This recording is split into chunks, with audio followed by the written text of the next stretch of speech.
आज पूरे राष्ट्र ने कांग्रेस के निवर्तमान अध्यक्ष राहुल गांधी की प्रेस वार्ता में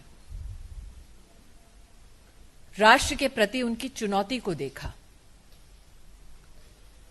अपनी प्रेस वार्ता में राहुल गांधी ने अपने 15 साल के राजनीतिक अनुभव को जताते हुए ये ऐलान कर दिया कि 26 जनवरी को जो दृश्य देश ने दिल्ली में देखा, वही हिंसा राहुल गांधी का मानना है कि जल्द ही राष्ट्र के हर शहर, स्लम तक जनता देख पाएगी। भारत की राजनीति में पहली बार शांति का आह्वान करने की बजाय अराजक तत्व देश में आग कैसे लगाएं, उसका आह्वान करते हुए देश ने आज कांग्रेस के एक नेता को देखा। 26 जनवरी में जो घटनाक्रम देश ने देखा, उसमें 300 से ज्यादा दिल्ली पुलिस के अफसर, पर्सनेल घायल हुए। कई मीडिया कर्मियों पर हमले हुए। यहां तक कि राष्ट्र ने वो दृश्य भी देखा जिसमें महिला पुलिस कर्मियों को घेर कर उनको मारने का प्रयास किया गया। राष्ट्र नहीं भूलेगा वो मंजर जब मीडिया कर्मियों पर, पुलिस के अधिकारियों पर ट्रैक्टर चलाकर उन्हें मारने की भी कोशिश की गई। लेकिन आज राहुल गांधी के मुख से घायल एक भी पुलिस कर्मी के लिए सांत्वना के शब्द नहीं निकले। आज राहुल गांधी के मुख से एक भी मीडिया कर्मी जिस पर हमला हुआ, उनके प्रति संवेदना के एक भी शब्द सुनाई नहीं दिए। राष्ट्र को आज मैं एक नागरिक और भाजपा की कार्यकर्ता होने के नाते कहना चाहती हूं, राहुल गांधी वो नेता हैं जो चाहते हैं कि देश भर में कानून व्यवस्था भंग हो। राहुल गांधी वो नेता हैं जो चाहते हैं कि अराजक तत्व देश में न सिर्फ तिरंगे का अपमान करें, बल्कि देश को तोड़ने का भी दुस्साहस करें। आज भाजपा की कार्यकर्ता, देश की नागरिक होने के नाते मैं राष्ट्र भर से अपील करती हूं कि राहुल गांधी के जितने भी मंसूबे हैं, उन्हें हम सबको मिलकर नाकामयाब करने होंगे। Today the country witnessed a call for violence given by the former president of the Congress party, Shri Rahul Gandhi. Exploring the fact, enunciating that he has 15 years of political experience, Mr. Gandhi gave a clarion call for violence across various cities, so much so that he included slums where the poor of our country live. Never before in our democratic history have we witnessed a political leader asking for the fire of violence to spread instead of seeking peace, instead of promoting peace. Mr. Gandhi today declared war upon the Indian people and said that if his political stand is not supported by the Prime Minister of our country, then cities will burn. As a member of the Bharatiya Janata Party, as a citizen of this country, I appeal to every Indian citizen to ensure that Rahul Gandhi's call for violence is met with sustained peace, that Rahul Gandhi's intentions to politically benefit from strife is defeated.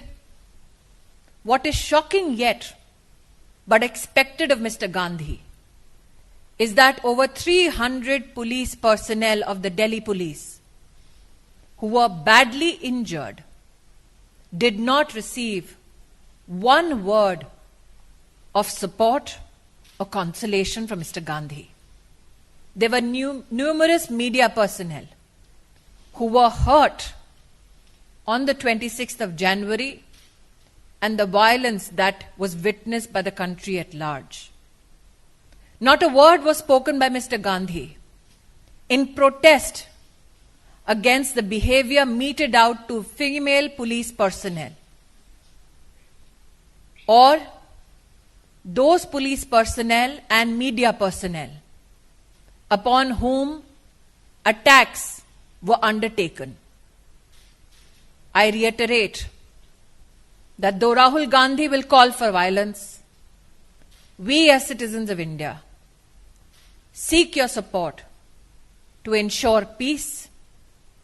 Rahul Gandhi is insistent on creating political strife, but we know that the citizens of India under one flag will ensure that law and order is maintained in our country.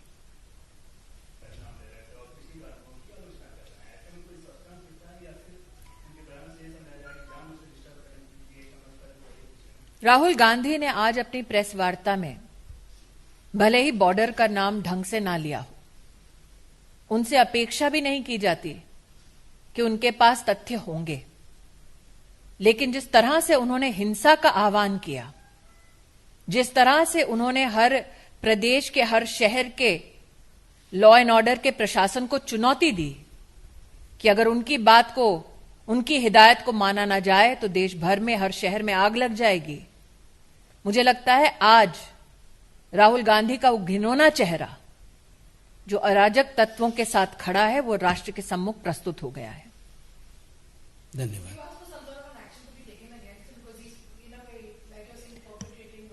He would want some kind of an action against him so that he can present himself as a political martyr, a person who does not have enough respect for the speech of the Honorable President of India, a person who does not give enough respect to the farming community of our country and is absent from the House when this legislation is discussed, a person who makes merry on taxpayers' time, of course would want such kind of a declaration made by me on this public platform. But what should concern all of us as citizens is that such is the depravity of Rahul Gandhi's politics, that instead of asking for peaceful resolution, he has pointedly said that हिंसा अब शहरों में slum तक फैलेगी। किस प्रकार की राहुल गांधी तैयारी कर कर बैठे हैं हिंसा को फैलाने के लिए, उसकी जानकारी तो मेरे पास है नहीं, लेकिन हां, उनका मन क्या है, उनकी मंशा क्या है, आज उन्होंने स्वयं अपनी प्रेस कॉन्फ्रेंस में इसको उजागर कर दिया है। राष्ट्र के इतिहास में सबसे व्यापक एमएसपी का ऑपरेशन आप सबने इस देश में नरेंद्र मोदी जी के नेतृत्व में देखा। मंडी सिस्टम को और सशक्त करने का नरेंद्र मोदी जी का कार्य भी गत 6 वर्षों में आपने देखा। आज स्वयं महामहिम राष्ट्रपति जी ने राष्ट्र को संबोधन में ये दोबारा से प्रतिस्थापित किया कि इन कानूनों के आने से पहले मंडी के साथ साथ कृषि के क्षेत्र में जितनी भी व्यवस्थाएं चल रही थी वो जस के तस आज भी चल रही हैं। अभाव राहुल गांधी के पास जानकारी का इतना है कि बॉर्डर का नाम तक बदल देते हैं। अभाव जानकारी का राहुल गांधी के पास इतना है कि जहां से वो वर्तमान में सांसद है वहां पर इस प्रकार की व्यवस्था किसानों को दे नहीं सकते। लेकिन आज उनकी मंशा मात्र बचकाने बोल बोलने की नहीं थी, आज उनकी मंशा सिर्फ और सिर्फ देश में आग लगाने की थी, जिसका हम पूर्णतः खंडन करते हैं।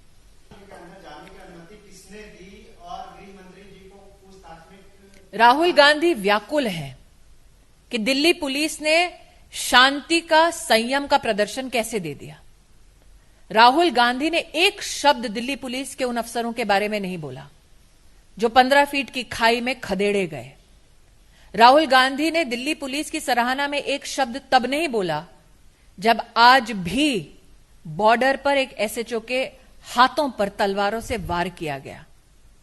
क्या राहुल गांधी ये नहीं मानते कि दिल्ली पुलिस में जो कर्मी काम कर रहे हैं वो सामान्य और गरीब परिवारों के बेटे बेटी हैं? क्या उनके प्रति संवेदना व्यक्त करना एक साधारण नागरिक का, नेता तो दूर की बात है, ये काम नहीं था? राहुल गांधी को दुख इस बात का है कि लाशों का ढेर नहीं बिछा, इसलिए अब वो खुद देश में आग लगाना चाहते हैं।